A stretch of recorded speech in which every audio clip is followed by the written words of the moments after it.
Good morning, Americans. This is your favorite alien here on the morning of Sunday, August 29th, 2021. Sitting here at the second floor of the Springs of Park Hill, Orange City, Florida. Sitting in for Paul Harvey this morning. Stand by for commentary. Well, today's commentary is on Americans never learned their lesson on occupying force, where time is not on their side. And the ones that knew this was your grandparents and parents that were 20 years old in 1940.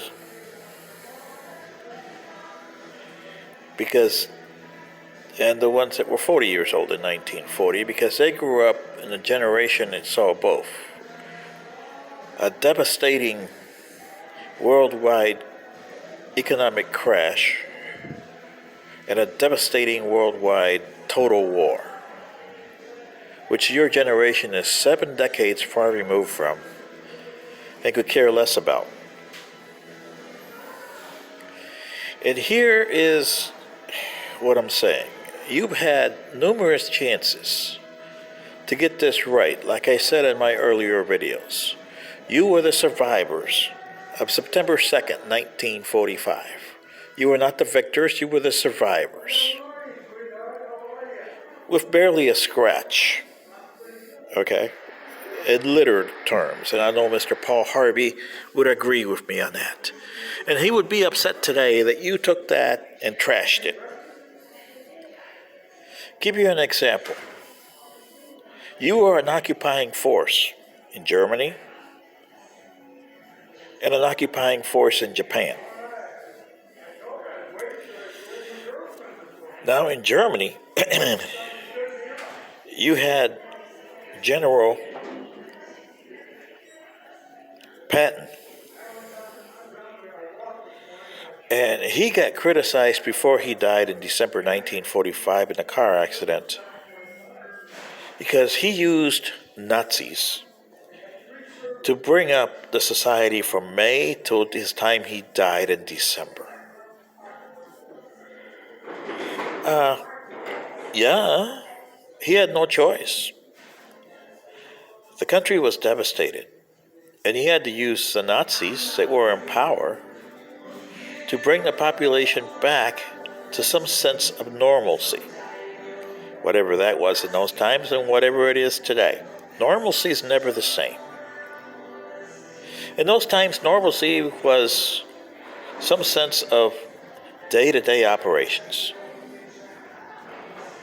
Because of the disastrous, it would take a few decades to get back up to normal. And it did take Germany 25, 30 years to get back up to normal.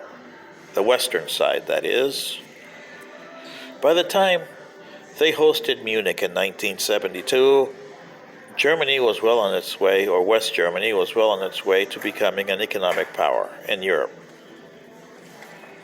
East Germany, on the other hand, under the Russians, they were no different than 1945. And Japan. You had Douglas MacArthur. 2 generals that you guys hate. Because, well, George Patton was, blood and guts. And MacArthur, total war is the only answer. And he was right.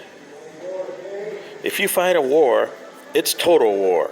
There's no such thing as civilians. You do that, you get what you have reaped and sowed for the last 7 decades. And what did he do in Japan? And this is what irked most Americans at the time, which, if you look at it today, and Mr. MacArthur was not that way. He was a hating guy, remember? Total war. Annihilate the Chinese during the Korean War, right? Yeah. But he realized something with the Japanese. Instead of instilling just American values, okay, he still did it, but he did it underhanded and, how would you say, under the radar. But what he did most was keep the values that Japan had with the emperor and the way it did business as an Asian country. He brought the emperor back, although he was just a figurehead like the British monarchy. He still had sway over the people. And the different Shinto religions he let stand. He let stand sumo wrestling. Baseball, of course, was an American import. And Japanese movies.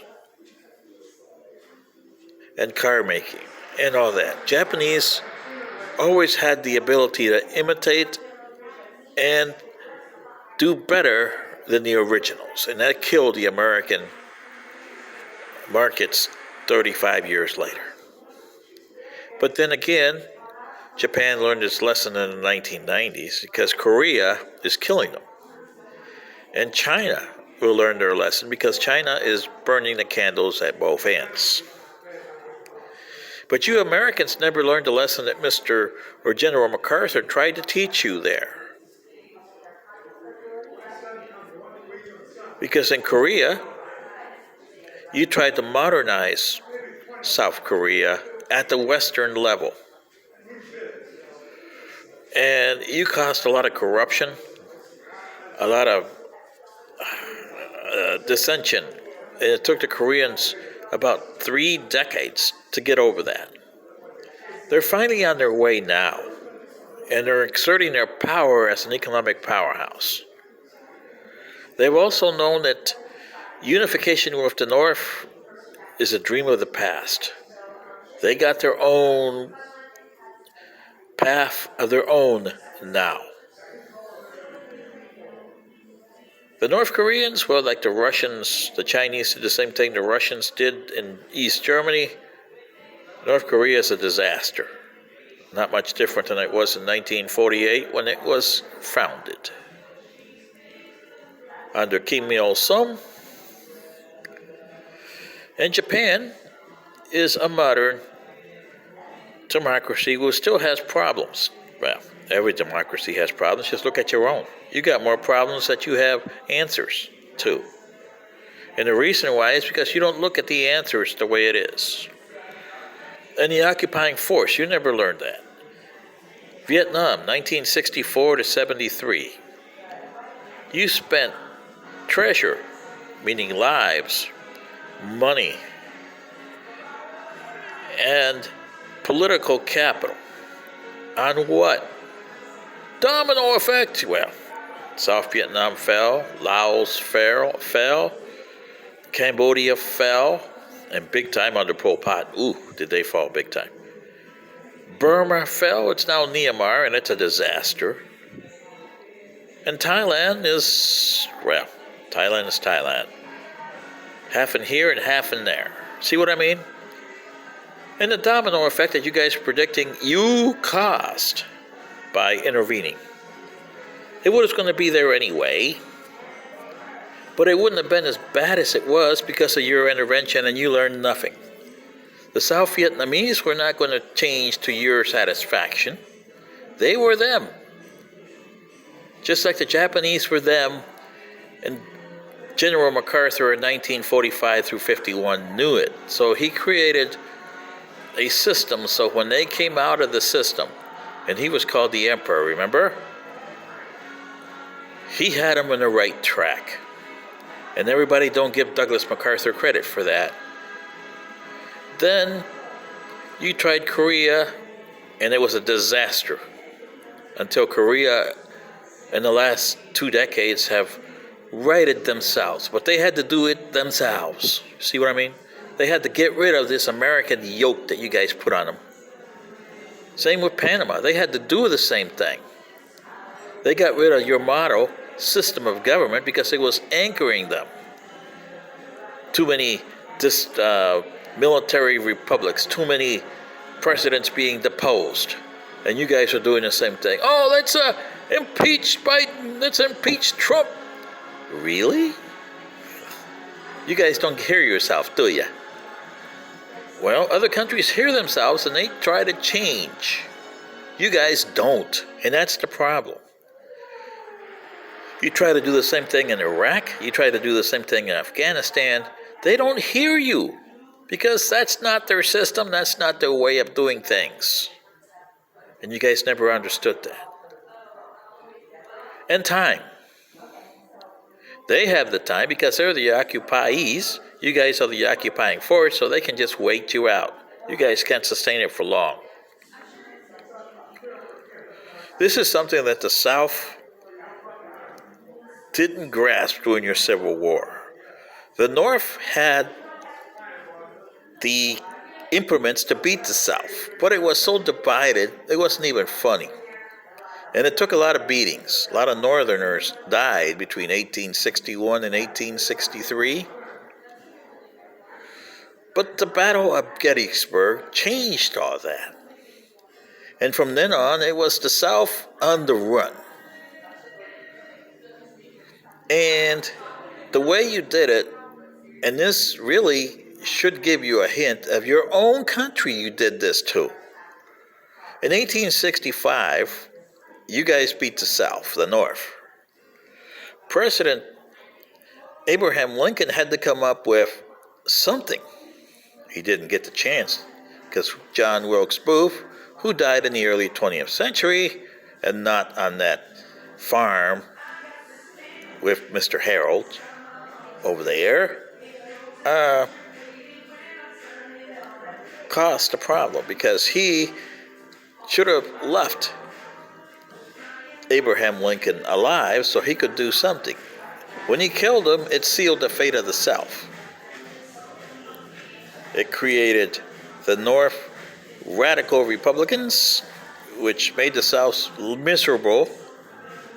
Occupation over there. And it created the Compromise of 1877, where the South wanted to get revenge. So they told the Republicans, okay, you can have your presidency, we get the South. And we get our revenge on the African Americans, which the North used as a pawn by the radical Republicans in the late 1860s. I don't think Mr. Abraham Lincoln would have done that because he realized that you had a trouble. How do you integrate another people into your society? You still haven't learned that lesson today, and you're bringing Tom, Dick, and Harry's here all the time. And you still haven't learned how to integrate a society into yours. Until you do, and until you realize that you don't have time, time's never been your ally, it's been your enemy. Sitting in for Paul Harvey, this is your favorite alien. Good day.